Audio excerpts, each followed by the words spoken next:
আমরা hunger strike বসার উদ্দেশ্য হলো আমরা বাধ্য হলাম যে 2018 থেকে শুরু করে সরকারকে মেমোরেন্ডাম দিতে দিতে দিতে দিতে দিতে এখন 24 পর্যন্ত।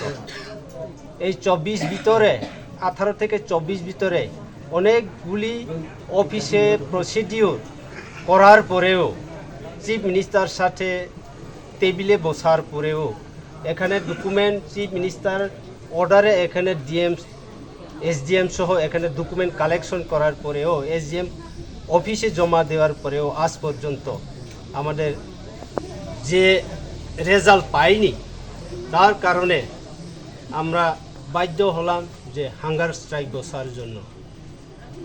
কতটুকু সময় বা কি টাইম এটা? আমরা আজকে 8টা থেকে 48 ঘন্টা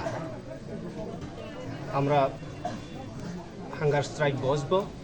যদি 48 ঘন্টার মধ্যে সরকার আমাদের কিছু সুরাহা না দেয়, তাহলে আমরা পরিবর্তে চিন্তা করব 72 ঘন্টা না 100 ঘন্টা না আমরণ না পরে আমরা চিন্তা করব। আচ্ছা, আপনারা কোন জায়গাতে এমনি বলছেন? এটা মনুমনপুই প্যাসেঞ্জার সেট জায়গার নাম। আচ্ছা, আপনার পরিচয়টা? আমার নাম এসকে জমাতিয়া। আচ্ছা, আজকে এই কাঞ্চনপুর স্যার ত্রিপুরার অন্য কোনো জায়গায় কি গণঅবস্থান বইছেন না আপনি? আমরা অনেকবার বসেছি, আগরতলাও বসে হয়েছে, চম্পকনগর আগে না, মানে আজকে তো আর কোনো জায়গা নেই, শুধু এই মনুমনপুই প্যাসেঞ্জার সেটে আমাদের 3টা সংগঠন এনএলএফটি, বিএনসিটি, এটিটিএফ, 3টা সংগঠন নন অ্যাকসেপ্ট গ্রুপ কমিটি এই মনুমনপুই সেটে শুধু একটাই ছিল যে আমরা হাঙ্গার স্ট্রাইক শুরু হয়েছে আমাদের।